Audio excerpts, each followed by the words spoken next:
Okay, let's dive into something that, well, it affects pretty much everyone. Time. Hmm. More specifically, how we can maybe stop feeling like it's just slipping away and actually use it effectively. Yeah, exactly. We've been looking at this source. It's all about effective time management. And it lays out 10 really practical tips.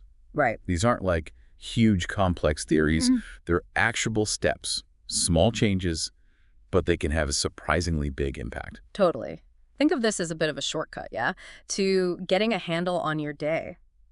So our mission here is basically to unpack these 10 tips. Understand the why behind them. Exactly. And look at the specific examples the source gives so you can walk away with things you can, use right away. And here's what I find really interesting. It's not just about cramming more stuff in. Yeah. It's more about being intentional, maybe cutting down on stress, and just feeling a bit more in control of, well, your most valuable resource. Okay, so where do we start? If you want to tackle your day, what's step one according to the source? It starts with a really fundamental thing. Plan your day. Basically, use a to-do list. A classic. A classic, yeah. But the recommendation isn't for some overwhelming mile-long list. Okay. It's more like just write down maybe 3 to 5 key things you need to get done when you start your day. Could be a notebook, could be an app like Todoist or Google Keep. The tool doesn't matter so much. Not really. It's the act of actually defining those key tasks that counts. So you've got your list, 3 to 5 things. How do you know what to do first? That leads to point 2, right? Prioritizing. Prioritize. And they bring up that classic distinction, urgent versus important. Ah, yes. The matrix. Kind of, yeah. Yeah. Because sometimes the things screaming for attention, the urgent stuff, isn't actually that important for your long-term goals. Right.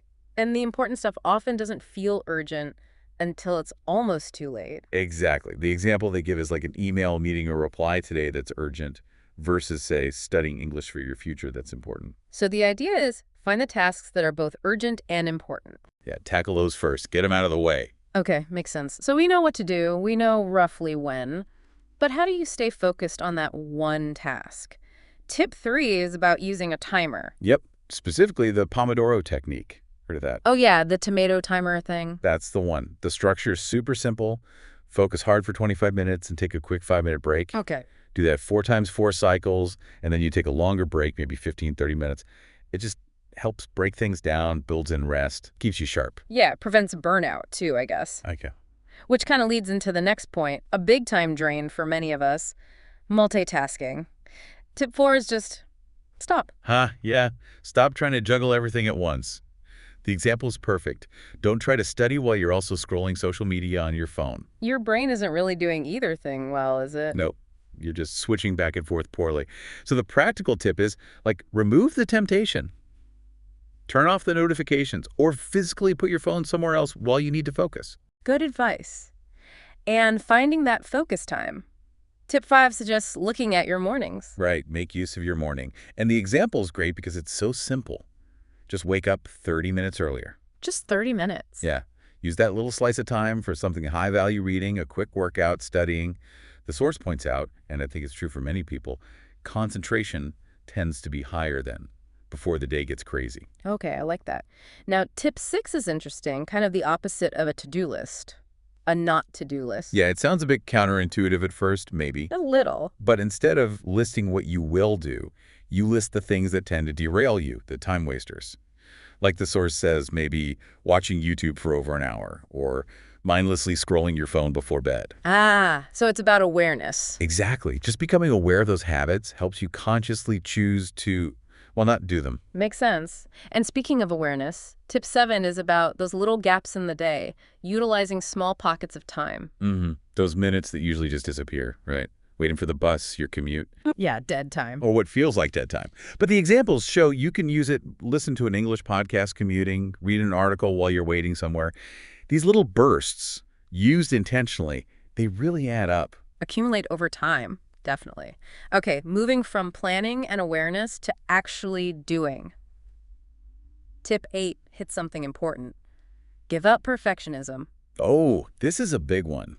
It's not saying do sloppy work, obviously. Right.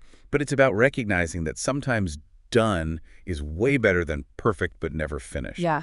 The source suggests aiming for, 80% done to start. Edit out the door. Yeah, Finish it, submit it if you need to, then refine it later if you have time or if it's really necessary. Perfectionism can be a real killer for actually completing things. Totally. It fuels procrastination, doesn't it? Which brings us nicely to tip 9, make things a habit. Yes, the goal here is automation. Make good actions routine so they don't drain your willpower every single time. Like brushing your teeth? Kind of, yeah. Examples given are like tidying up for 10 minutes right after you wake up. Or maybe writing in a journal for 5 minutes before sleep. Make it regular, and it just happens. Less internal debate. Takes a decision fatigue out of it. Okay, last one, tip 10. Tying it all together. Make time for a weekly review. And again, it doesn't have to be some massive undertaking. The source suggests just 5 minutes, maybe Sunday evening. 5 minutes. What do you do? Just jot down answers to 3 simple questions. What went well this week? What could be improved? And what are the main things to focus on next week? Okay. Simple reflection. Sets you up for the week ahead. Exactly. Provides clarity, helps you adjust course. You know, looking at all 10 of these, from the planning and the list to the habits and the review, what's really striking is how they shift the focus. It's not just about being busy. No, it's about being intentional, giving you a framework to make conscious choices about where your time actually goes. Yeah, if you step back and see the bigger picture, this whole time management thing, it's less about productivity hacks maybe and more about directing your energy. Directing that limited energy towards things that actually matter to you, that align with your goals, your values. It's about feeling like you have some agency over your day, you know? Absolutely. So for everyone listening, what does this all boil down to? You've got these 10 practical ideas from the source, different ways in. Different tools you can try. And maybe this leads to a final thought to chew on. If time really is your most valuable resource and you have these tools, where are you, maybe, unconsciously, choosing to spend it in ways that don't quite line up with what you want? Ooh, good question. Just thinking about it, what's one small shift, maybe based on just one of these 10 tips, Yeah. that you can try making today? Just one thing.